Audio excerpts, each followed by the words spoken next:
Oke, bismillahirrahmanirrahim. Assalamualaikum warahmatullahi wabarakatuh. Waalaikumsalam warahmatullahi wabarakatuh. Waalaikumsalam warahmatullahi Semoga wabarakatuh. siang hari ini diberikan kesehatan, keberkahan, keselamatan ya, dijauhkan semuanya dari mara bahaya. Amin ya. Dan tetap sehat jasmani dan rohani. Terutama kesehatan mental ya. Karena kalau misalnya kita nggak sehat mental, capek ya, gampang marah-marah, gampang sedih gitu ya. Kayaknya hidupnya gimana gitu ya. Dinikmati aja ya deh ya. Bahagia itu penting. Ya enggak? Oke, saya review sedikit ya untuk yang materi normalisasi. Oke, sudah terlihat ini? Masih Belum, hitam. belum Ibu, masih hitam. Ini jaringan saya apa ya? Tadi udah kelihatan. Hah? File dari Ada. Soalnya beberapa saya udah akhirnya pakai 2 WiFi ya. Kemarin sempat IndiHome masalah. Jadi kalau ada masalah saya masih punya cadangannya gitu ya. Oke.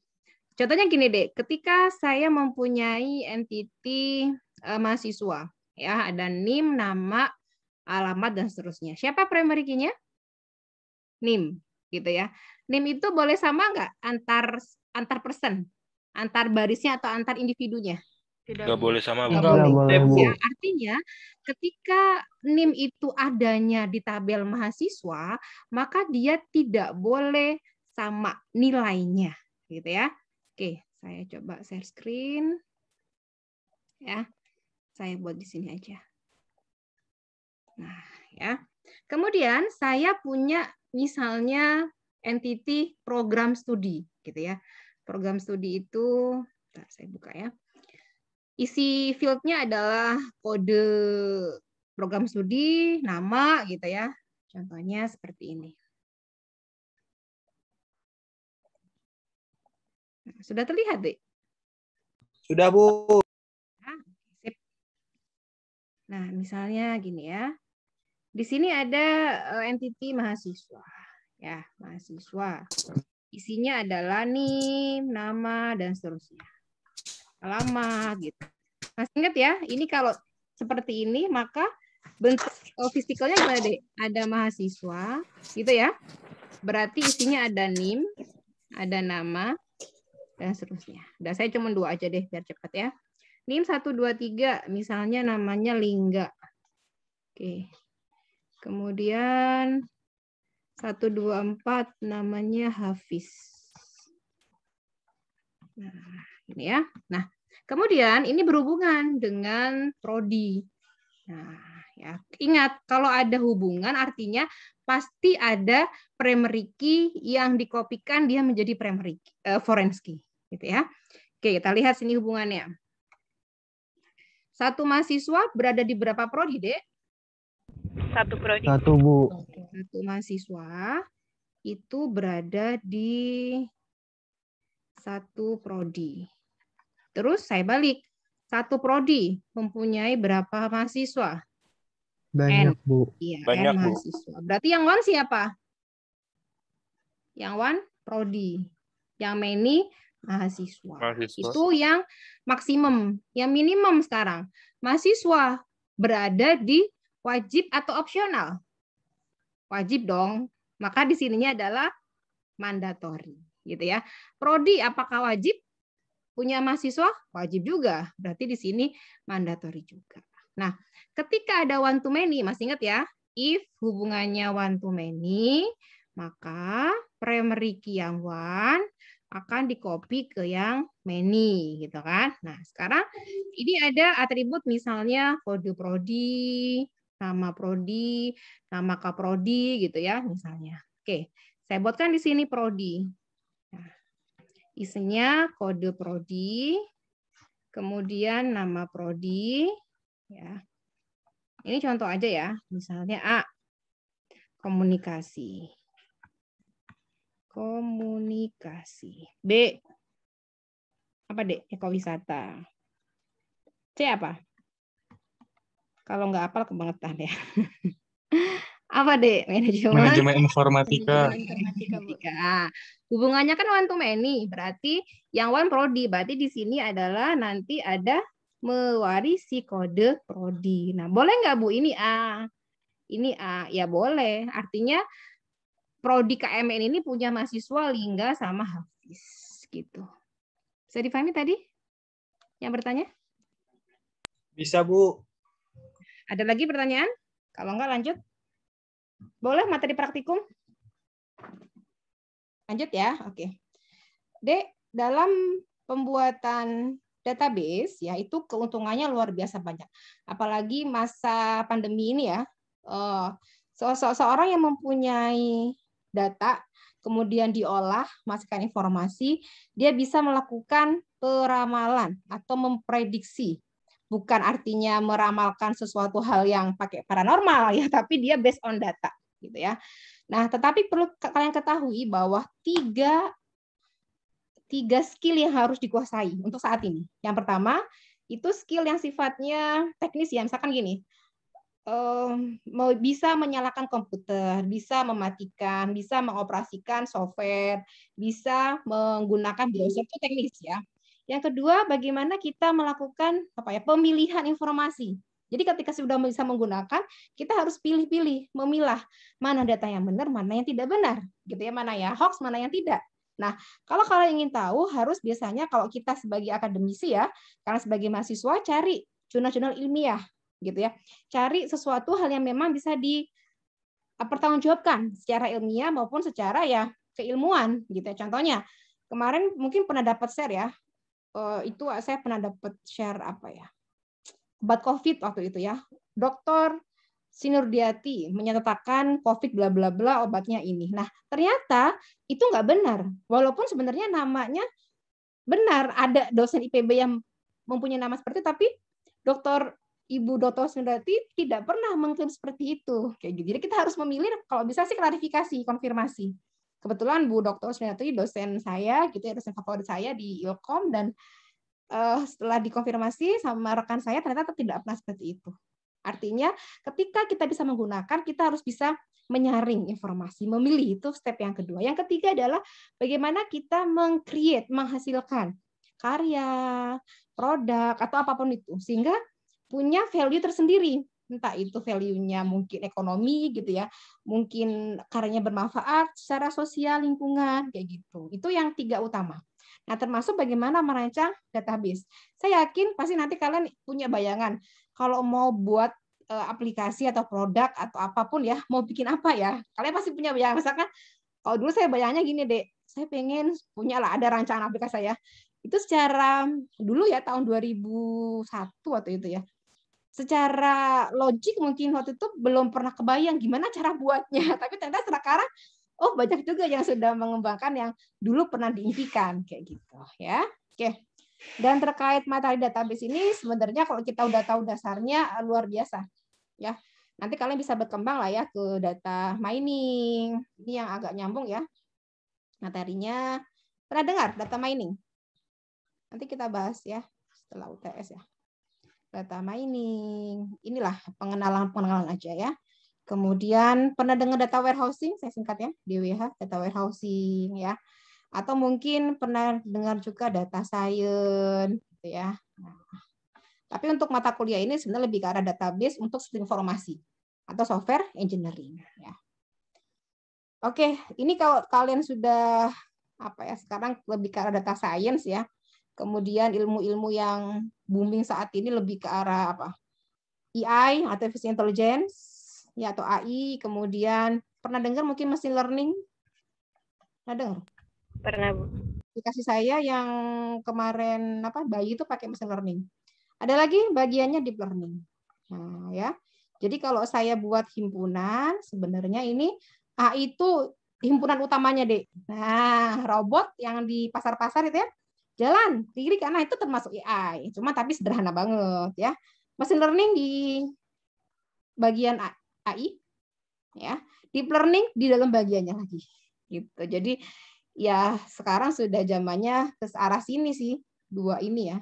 Pertama ini nih yang sedang banyak dicari gitu. Contohnya bagaimana membedakan manusia asli sama manusia palsu gitu ya. Itu bisa banget pakai deep learning ya. Dan banyak hal-hal yang bisa kita buat karyanya gitu ya.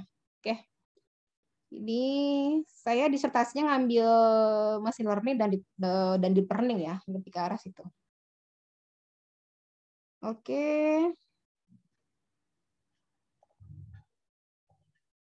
Nah, ya berikutnya kita lihat di sini ada 3 level ya, ANSI SPARC, American National Standard Institute, Standards Planning and Requirement Committee. Jadi gini, ketika kita mempunyai database, satu database gitu ya, sama, kemungkinan besar user atau cara pandangnya berbeda-beda. Nah, itulah yang kita sebut sebagai 3 level tadi. Ya, artinya ketika ada perubahan di level yang satu, tidak akan mengubah level yang lainnya. Jadi dia, kalau kita bilang mah independen gitu ya.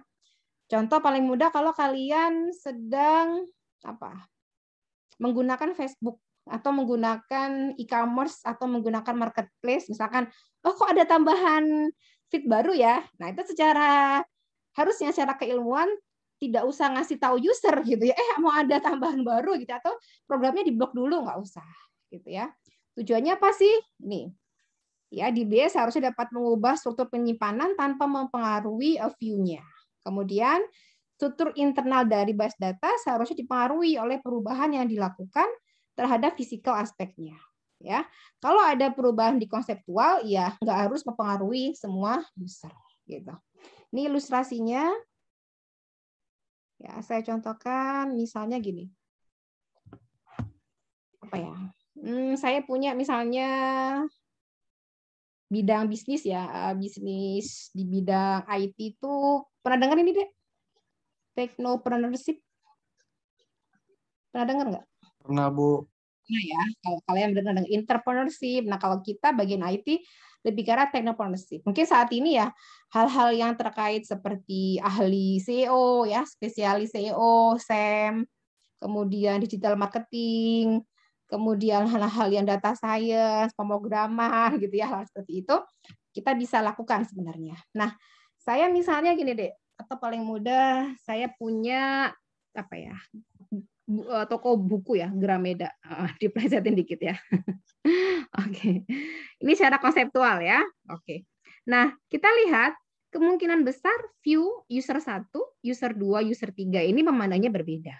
Ya, nanti ini berhubungan dengan internal dan fisikalnya database. Jadi ada 3 level ini ya. Eksternal, konseptual, sama internal. Kalau ini sudah masuk ke fisikalnya. Oke. Lihat di sini yang pertama eksternal, yang atas ya. Kalian perhatikan. Misalkan tadi ada toko buku Grameda, ya. Masing-masing user di sini ada pelanggan, gitu ya. Ada bagian gudang misalnya, gitu ya. Ada bagian pemasaran. Nah, kemungkinan besar dia walaupun sama-sama database-nya, peruntukannya berbeda. Misalkan pelanggan ingin mencari suatu buku gitu ya, berdasarkan kata kunci judul, kata kunci penerbit dan yang lainnya. Pemasaran dia mungkin hanya melihat buku apa yang paling laku gitu ya, atau yang nggak laku-laku kita harus mengadakan ini nih diskon misalnya kayak gitu ya. Oke, di sini sudut pandang user terhadap base data.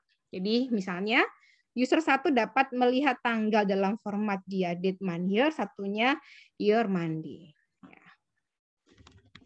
Nah, ini untuk tahap konseptual, sudut pandang komunitas terhadap basis data, ini mendeskripsikan datanya apa yang tersimpan dalam database. Contohnya, entitinya apa, atributnya apa, relasinya apa, bagaimana batasannya. Kalau tadi saya punya database misalnya Grameda gitu ya, oh berarti harus ada entiti buku, Bu. Harus ada entiti pengarang, penerbit seperti itu ya. Ini internal. Ini kalian sudah pelajari sedikit mungkin ya di struktur data. Sudah baca kan ya struktur data ya? Ya. Halo. Oh, Bu. Struktur data sudah pernah belajar? Struktur data, Bu. Yes. Sudah, Bu. Sudah, Bu, sudah. Sudah hatam ya? Sudah hatam? Belum, Bu. Belum. Ini representasi fisik dari base data dalam komputer gitu ya, menjelaskan alokasi ruang penyimpanannya, kemudian size-nya, record pengalokasiannya, teknik kompresi sama enkripsi data. Contohnya gini deh. Nah, ya kalian perhatikan. Di tahap konsep, ini mencakup semuanya. Ada staff number, first name, last name, tanggal lahir, gaji, branch number. Nah, view 1 dia melihatnya hanya sebagian kecil. Ada staff number, first name, last name, add salary. View 2 dia hanya melihatnya staff number, last name, branch number. Jadi suatu hal yang ya berbeda-beda peruntukannya. Ya, informasi yang didapatkan pun berbeda-beda. Nah, masuk internal ya sama sebenarnya. Mungkin pernah dengar ya seperti ini atau pernah membuat gitu ya. Ini ada tipe datanya, kemudian ada field-nya. Ini karakter first name ya size-nya 15 gitu ya, ada pointer. Ini materi di dalam situ data. Nah, sekarang 3 tadi masih ingat ya? Ada 3, ada eksternal, ada konseptual, ada internal. Nah, bagaimana dia robust ya, apa independen gitu ya. Nah, ya. Ada 3 tadi, sesuai dengan arsitektur ANSYS Park-nya. Nah, 3 ini, Dek, dibagi. Coba perhatikan. Eksternal ke konsep, konsep sama internal pasangannya. Jadi ada 2. Nah, gitu ya. Saya ulangi. Eksternal konsep, saya gambarkan dengan 1. Konsep ke internal, gambarkan dengan 2. Sehingga hasilnya seperti ini. Konseptual internal mapping, internal konseptual mapping, sama kayak atas tadi. Ya, nah kita sebut di sini lebih ke arah data independence tadi ya. Nih. Eksternal ke konsep kita sebut dengan logical data independence, konseptual dan internal kita sebut dengan physical data independence. Maksudnya gimana? Bahwa ketika ya kita sebut dengan data independence, level yang lebih atas kalau ada perubahan gitu ya, tidak akan mempengaruhi level yang di bawahnya. Gitu intinya ya. Contohnya gini, paling mudah. Kekebalan eksternal skema pada perubahan konsep. Contoh tadi saya buat database Grameda. Terus nambah entity Bu, 1. Yaitu entity misalnya apa ya? Tadi udah pengarang, udah penerbit, udah buku. Satu lagi mungkin selain member umum gitu ya. Jadi selain member, perpustakaan itu juga memberikan izin atau peminjaman di luar mahasiswa. Oh, berarti ada entity, ini contoh aja ya, entity umum gitu ya. Karena kalau kita digabungkan dengan mahasiswa ada perbedaan, misalkan di entity-nya pakai IIR gitu ya. Nah, ketika ada perubahan itu ya tidak mempengaruhi gitu ya di level eksternalnya atasnya. Begitu pula yang physical data independence, ketika ada misalnya perubahan tipe data itu nggak mempengaruhi tahap yang konsep gitu ya. Misalkan nambah nih Bu size-nya atau tipe datanya berubah dari integer ke long integer di tahap internal tadi ya, tahap yang terakhir.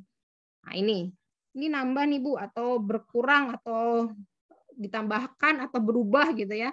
Nah, ya udah, ini aja yang tahap konsep ya apa istilahnya ya tidak mempengaruhi gitu ya. Kalau ini nanti mempengaruhi di stop dulu ya, nanti database-nya malah nggak jalan.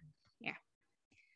Oke, kita lanjutkan. Dalam bahasa database itu ada 2, DDL, DML. Ada satu lagi sebenarnya DCL ya. Nah. Oke. Data manipulation language, data definition language, data control language. Nah, di sini kalau kalian pernah dengar CRUD, create, read, update, delete, maka C ini masuknya ke DDL, data definition.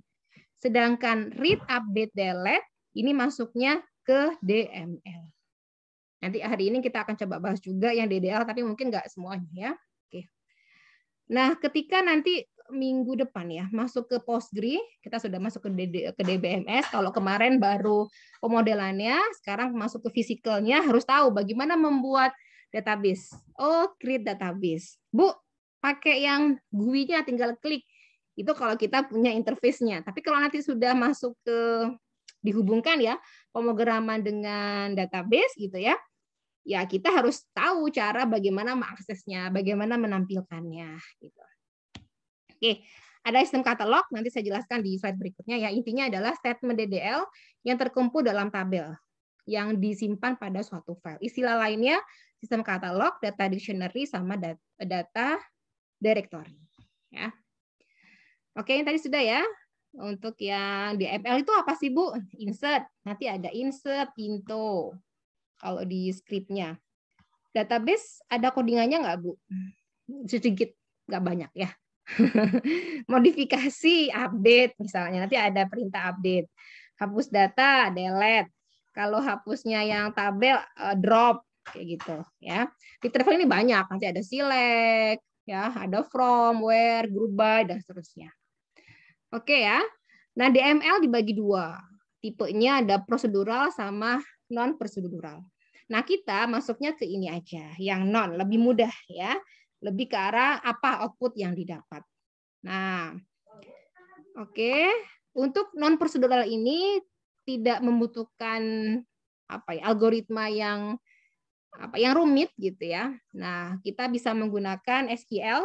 Ada yang tahu kepanjangannya? Vanessa mungkin? Apa SQL? Structure. Vanessa? Halo? Vanessa? Nggak ada. Maulida Rizky? Ada yang tahu? Query language, Bu. Sip. Ya, structure, query language. Gitu. Kalau QBA, ada yang tahu? QBA? Fatin mungkin? Ini mudah ya. Jadi kalau kalian ngerti bahasa Inggris gitu ya, ini sebenarnya simple. Query by example. Nah, gitu ya. Oke. Untuk model data, ini sekumpulan konsep untuk mendeskripsikan data, hubungannya serta batasannya, gitu ya. Isinya apa? Struktur, manipulasi, sama integrity rule-nya. Tujuannya untuk merepresentasi data ya. Oke, ini yang pertama, model data relasional. Ini yang sering kita gunakan sejauh ini ya. Isinya ada kolom, ada baris. Contohnya di sini ada tabel branch, ada tabel staff. Staff sini primary key. Di sini dia foreign key. Ini nyambung kan ke sono? Gitu. Ini sebagai primary key-nya. Kolom baris. Kita lihat. B02D punya berapa staff? Ini yang di London. Subhan. B02 punya berapa staff? Subhan?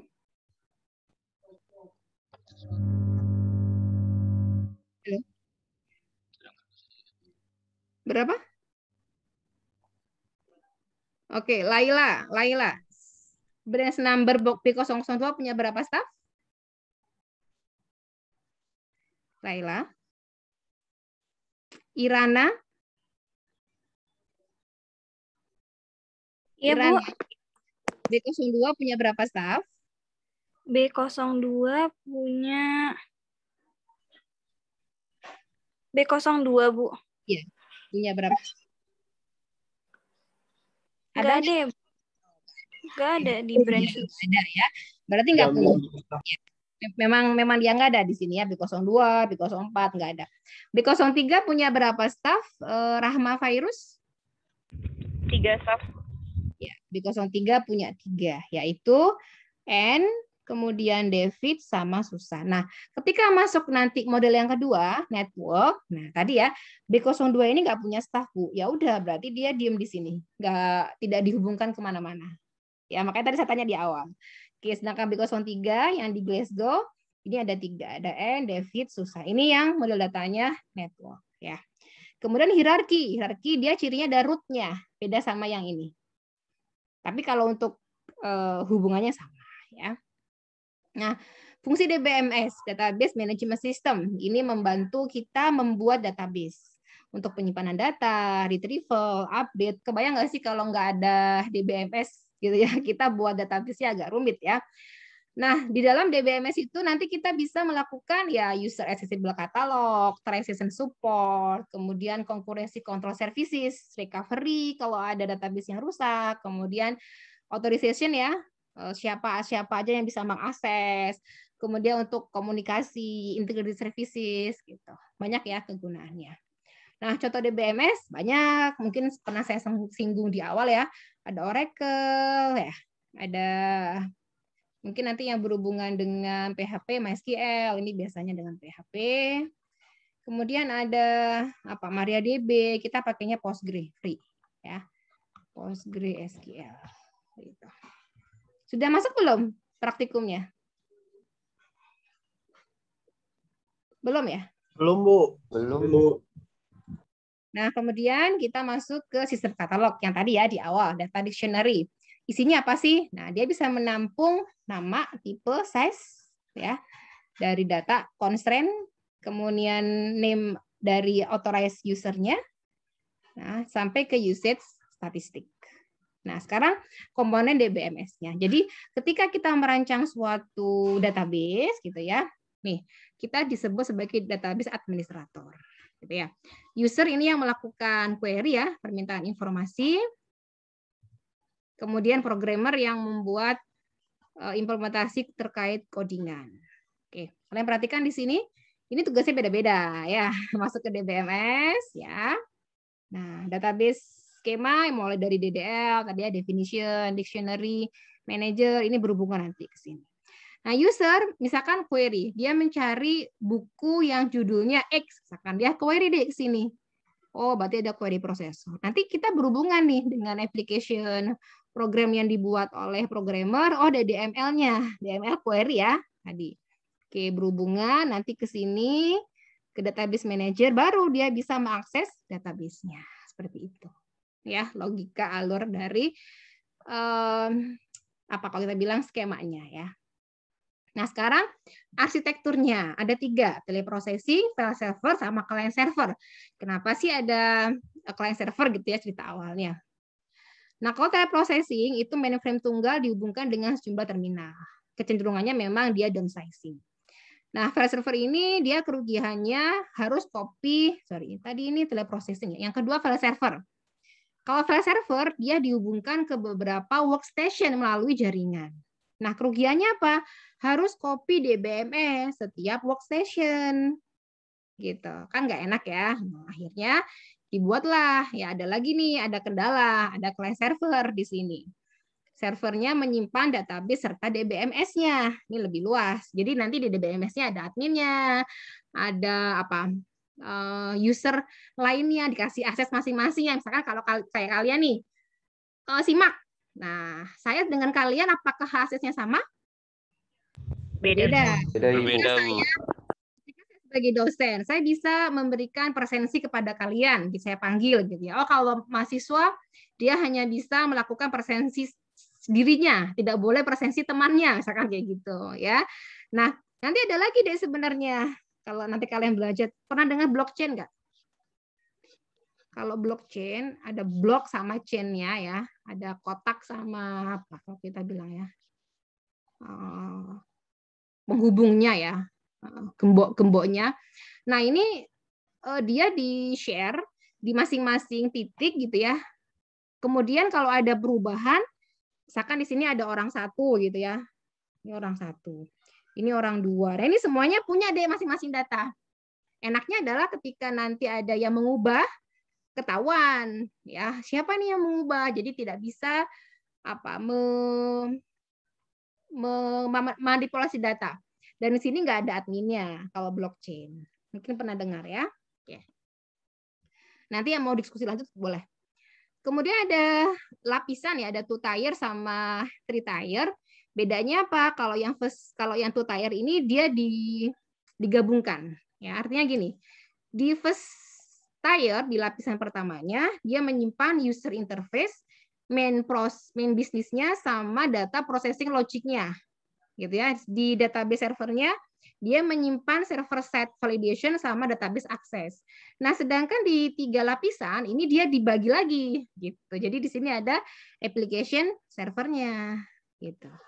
User interface, business logic data prosesnya sendiri, data validation sama database access sendiri gitu. Nah, sekarang LTP sama OLAP ya. LTP online transaction processing, satu lagi pasangannya OLAP, online analytical atau analysis processing. Contoh paling mudah gini. Pernah pakai M-banking nggak? Subhan udah ada? Pernah, Ibu. Subhan?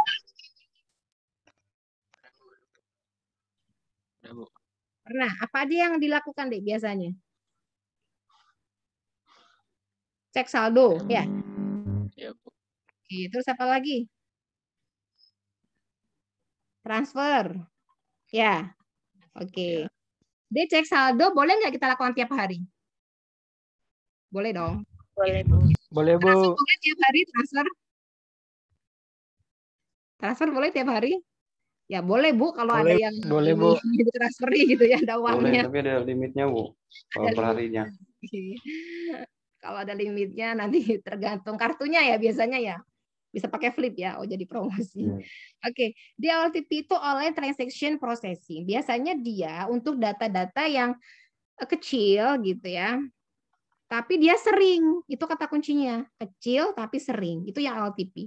Yang OLAP itu datanya besar dan dia periodik, tidak seperti apa yang transaksi. Contohnya gini, periodik. Nah, tadi cek saldo transfer. Kalau di mesin ATM biasanya orang itu apa sih, Bu? Sama ya. Cek saldo bisa, transfer bisa, tarik tunai. Misalkan gitu. Nah, pertanyaannya, kalau misalnya suatu bank tertentu ingin melakukan apa sebuah pernyataan misalkan gitu ya. Sebenarnya ATM mana sih yang paling sering kehabisan uang gitu ya? Atau dia ingin membuat resume, saya ingin tahu nih titik-titik ATM semuanya beserta berapa uang yang diambil tiap bulannya. Nah, maka kalau gitu contoh dari OLAP. Ya, kenapa? Karena di sini dia transaksinya besar. Pasti ketika membutuhkan resume berapa uang yang kelompok-kelompok ATM tadi ya menghabiskan uangnya tiap bulan. Nah, berarti kan dia diproses dari yang di sini tadi ya kan, yang kecil-kecil tadi kan. Pertama dari yang ATM A, ATM B, ATM C, ATM D, ATM D dan seterusnya kan berhubungan semuanya. Nah, kayak gitu. Bisa difahami ya, kalau OLAP dia datanya besar dan dia nggak tiap hari, per periodik, misalkan sebulan atau per 2 minggu gitu ya. Oke. Nah, ini kurang lebih ya materinya untuk yang lingkungan base data. Saya lanjutkan sedikit lagi ke SQL ya. Mungkin nggak banyak karena SQL atau Structure Query Language. Ya. Apa kemarin ininya? Kalau kalian pernah buat create database untuk membuat database ya. Oke. Saya share lagi file yang kedua.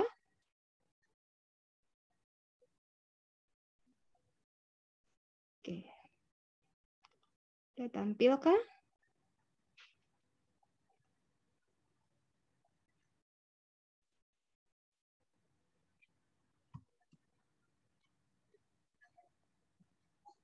Sudah tampil belum, Dek? Sudah, Ibu. Sudah, Bu. Sudah, Bu. Nah ya, kita mulai dari DDL, Data Definition Language. Nah, sebenarnya kalau udah tahu ya, misalnya pemain apa, misalkan Gojek sama Grab, dia tahu dong makanan apa yang paling sering dibeli sama konsumen gitu ya. Dia akan tahu pola per daerah, ya misalkan daerah A, daerah B, dia udah punya tuh query-query informasi resume, oh daerah ini sukanya misalkan cireng gitu ya, suka daerah apa, dia punya polanya. Itu kan sebenarnya hal yang mahal ya, melihat riset-riset seperti itu. Oke ya. Nah, di sini tujuannya seperti biasa ya, tipe datanya yang dukung SQL, kemudian integrity enhancement-nya, constraint-nya, nanti kita bahas ya satu persatu. Kita mulai dari yang sederhana dulu. Nah, tipe data SQL. Identifier. Digunakan untuk mengidentifikasi objek dari base data. Nama tabel, nama view, nama kolom gitu ya. Karakter yang digunakan huruf A sampai Z, besar, uppercase, atau lowercase, atau number, atau underscore. Jadi kalau kalian membuat tabel nih, misalnya mahasiswa vokasi, ya udah, nggak boleh diawali dengan angka ya. Oke, misalkan mahasiswa / sekolah vokasi gitu. Nah, ini aturannya. Karakternya kurang dari sama dengan 128. Dimulai dengan huruf, ya tidak ada spasi. Oke, ini tipe datanya deh, ada boolean, char, varchar, numerik ya untuk yang desimal, integer, long integer, dan seterusnya float, real, date time. Ini mungkin sudah kalian familiar ya untuk materi yang seperti tahun kemarin ya. Nah, sekarang ada aturannya, Dik. Integrity Enhancement Feature. Jadi yang pertama adalah bagaimana kita menerapkan aturan ini dalam SQL. Yang pertama, kalau data harus ada, nanti seperti apa penulisannya? Domain constraint, batasan, entity integrity, referensial sama batasan. Contoh paling mudah gini. Kalau datanya harus ada, maka nanti harus kalian tuliskan not null. Ini berarti wajib diisi, nggak boleh kosong. Kemudian domain constraint. Ini jenis kelamin, sex, tipenya karakter, not null, check. Gitu ya. Ini sama ya. Nama field, in, nah M atau F. Nah, di beberapa DBMS itu ada sedikit perbedaan penulisan ya, tapi secara umum logikanya sama. Sama lah kalau kalian menggunakan bahasa pemrograman misalnya Java dengan Python dengan PHP. Ya, secara konsep logiknya sama, cuman beda di penulisan aja ya. Kemudian, nah ini kalau ada domain. Kalau ini tadi kan langsung deh sec gitu ya. In langsung. Kalau ini ada domainnya. Misalnya create domain, ini bentuk umumnya seperti ini. Ini create domain, nama domainnya apa, tipe datanya, cek. Nah, jadi ini sama yang sebelumnya sama sebenarnya. Hanya aja kita buat di sini domainnya. Ya. Check value in. Ini nama domain ya. Nanti dipanggil di sini. Nah, jadi ini bukan lagi tipe data, tapi domainnya. Karena ini otomatis akan mewarisi, oh ini otomatis karakter. Gitu ya.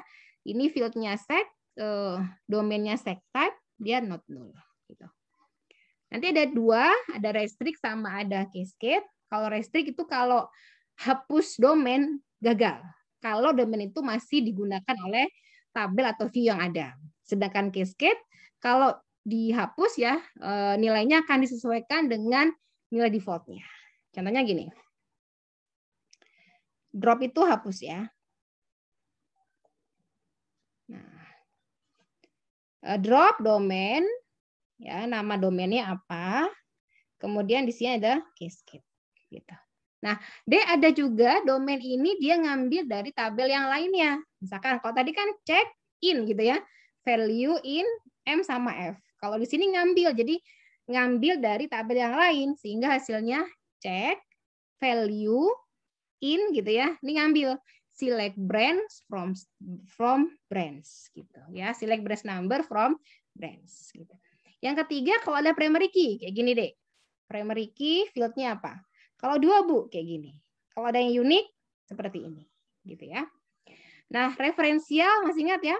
Kalau ada foreign key nilainya harus match dengan kandidat key pada tabel yang sesuai. Nah, kita tuliskan di sini foreign key, nama fieldnya references, dia merujuk ke tabel yang mana gitu ya. Ini nama ininya, nama rujukannya. Contohnya kayak gini deh ya. Ini saya skip dulu. Nah, nanti kayak gini. Create table, nama tabelnya apa, nama fieldnya apa, terus nama domain atau tipe datanya gitu ya. Karena di domain sudah ada tipe data. Tadi 5 yang IF tadi, not null. Oh, kalau nilai default Bu, kasih aja nilai defaultnya. Ini bisa kita buat menggunakan GUI yang ada di DBMS, tinggal diklik tabel itu bisa. Tapi kalian harus tahu ini gitu ya. Kemudian kalau ada primary key tinggal seperti ini. Nah, ini kalau foreign key references ke tabel staff berarti gitu ya. Mungkin cukup untuk materi hari ini sampai ke DDL baru sebagian ya. Lainnya kita akan bahas pekan depan insyaallah ya. Ada pertanyaan silakan. Saya akan print screen kalian ya. Buat bukti ya. Oke. Nanti yang bisa melakukan presensi yang sesuai dengan saya aja. Ibu, izin bertanya, Bu. Ya. Mungkin agak keluar materi, nggak apa-apa kali Ibu ya? Oh ya, nggak apa-apa. Kalau misalnya kan terkadang kan aplikasi ini kan banyak yang berbasis ini ya Bu ya, maksudnya yang terintegrasi sama aplikasi lain, kayak misalnya Gojek terintegrasi dengan Maps itu. Nah, itu caranya itu bagaimana ya Bu ya? Apakah kita harus tahu ini aja. Servisnya aja, Dek. Jadi kita nggak perlu tahu database-nya dia, kan nggak mau juga dia diakses ya. Servisnya apa? Misalkan Gojek berhubungan dengan apa yang transfer ya. Atau mungkin yang paling enak apa ya? Iya, Dana dan seterusnya. Itu servisnya aja. Contoh paling mudah gini. Apa ya? Oh, kalau kalian ke Topet atau ke Marketplace, Shopee dan seterusnya, itu kan kita berhubungan dengan pihak bank ya. Ya kan? Nah, yang pertama secara atau ongkir. Kita kan bisa pakai yang raja ongkir tuh, ya, yang raja ongkir. Nah, pertama kalau berhubungan dengan pihak eksternal itu kerjasama dulu. Ya, kayak kemarin saya buat yang kayak e-commerce kecil-kecilan gitu ya. Karena belum ada apa istilahnya kerjasama yang lebih lanjut, ya kita masih menggunakan satu bank misalkan. Ya udah satu bank dulu itu aja. Nanti kita tinggal diskusi servisnya aja deh gitu. Kalau database-nya nggak mau mereka memberikan ke kita gitu. Atau API-nya kayak gitu. Kita mainnya di situ. Oh, saya kira data program mereka ada ditaruh di aplikasi kita. Mereka pasti nggak akan mau. Karena itu kan secret ya, rahasia. Artinya kalau nanti mereka bisa mengakses data dia yang gini, jadi mengaksesnya itu hanya mengakses yang data dibutuhkan aja gitu kan ya. Kalau kita ya nggak mungkin mereka akan ngasih akses semua data, nggak mungkin. Jadi servisnya kemudian ini ya bisa pakai API-nya apa gitu. Nanti itu bisa juga ke data warehousing sebenarnya. Jadi masing-masing aplikasi gitu. Yang penting format datanya seragam atau sama. Itu yang harus kita inikan dulu. Apa namanya? Apa ya? Yang kita buat dulu gitu. Supaya bisa berkomunikasi gitu. Itu Farhan. Ya, Bu. Terima kasih, Bu. Alhamdulillah dari saya cukup, Bu. Sami-sami. Jadi nggak bisa kalau misalkan mau kerja sama dengan pihak lain, minta dong database-nya, atau kadang misalkan minta dong source code-nya, itu mereka nggak bakal ngasih. Biasanya gitu. Ya, karena kan rahasia. Ada lagi? Cukup? Ibu, saya izin nanya, Bu. Tapi ya, boleh, Irana, silakan. Itu, Bu, saya mau nanya yang nama aplikasi Ibu yang tangisan bayi itu apa ya, Bu, di Play Store? Oh, Matsaz. MADSAZ saya tulis ya, atau Baby Cry Translator, atau nama saya dicari juga udah ada. Nah ini kalian bisa download tes Baby Cry, tes tangis sendiri juga bisa. Maksudnya kalian nangis sendiri gitu ya, karena saya kemarin buatnya logikanya gini, saya punya data training gitu ya. Data training itu nanti kan pertama analog ya, karena sinyal suara ya, kemudian digitalisasi, ada data testingnya. Nanti saya proses secara voice recognition ya, ada namanya fitur extraction, kemudian pokoknya dibuat supaya sinyal itu bisa dikalkulasi lah, bisa dihitung gitu ya. Dibuat digitalisasinya dengan pertama di-cut yang ada silent ya, namanya silent cutting, kemudian dibuat fitur extraction. Nah dari situ nanti saya pakai Kamins clustering sama pakai codebook, yang kalau codebook buat identifikasinya. Saya punya cetakan deh, ibarat cetakan lah. Oh cetakan kalau bayi lapar tuh kayak gini. Saya membuatnya ada berapa ya? 28 kali 5, ratusan tangis gitu ya. Nah 5 tangis bayi ini ada cetakannya. Oh kalau bayi lapar tuh kayak gini loh cetakannya, gitulah ibaratnya ya. Kalau bayi ngantuk kayak gini, terus bayi ingin sedawa kayak gini, punya 5 klasifikasi. Nanti ketika ada bayi baru nangis direkam, sama prosesnya dilakukan silent cutting, diekstraksi ciri, kemudian dihitung pakai 2 jarak saya, Euclid sama Mahalanobis, dihitung jarak terdekat sama cetakan yang tadi. Sisi sinyal baru ini, sinyal baru datang, diukur jaraknya, mana nih terdekat.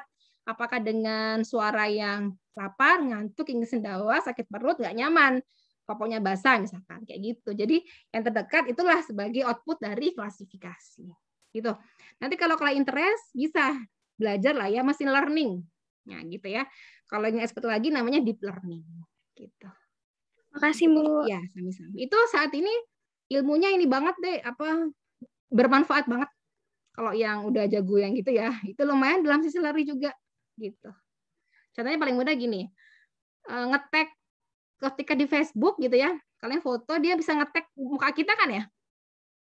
Itu salah satu dari penggunaan machine learning. Terus dia bisa deteksi mana yang wajah palsu, pakai make up gitu kan. Kalau untuk perampok dan seterusnya kan bisa dideteksi ya, mana yang tidak. Deteksi mana buah busuk, mana yang bagus. Kalau dalam perikanan banyak ya, misalkan menghitung, melihat segar enggaknya ikan, bagaimana melihat kematangan sel telur, sel sperma. Banyak banget lah manfaat-manfaat kalau di Indonesia sudah mulai bertahap ya mengarah ke teknologi tersebut gitu. Ada lagi? Cukup? Cukup ya, saya akhiri. Tetap semangat belajarnya, diniatkan semuanya untuk ibadah. Ya, saya tutup. Assalamualaikum warahmatullahi wabarakatuh. Waalaikumsalam warahmatullahi wabarakatuh. Waalaikumsalam warahmatullahi wabarakatuh. Terima kasih, Bu.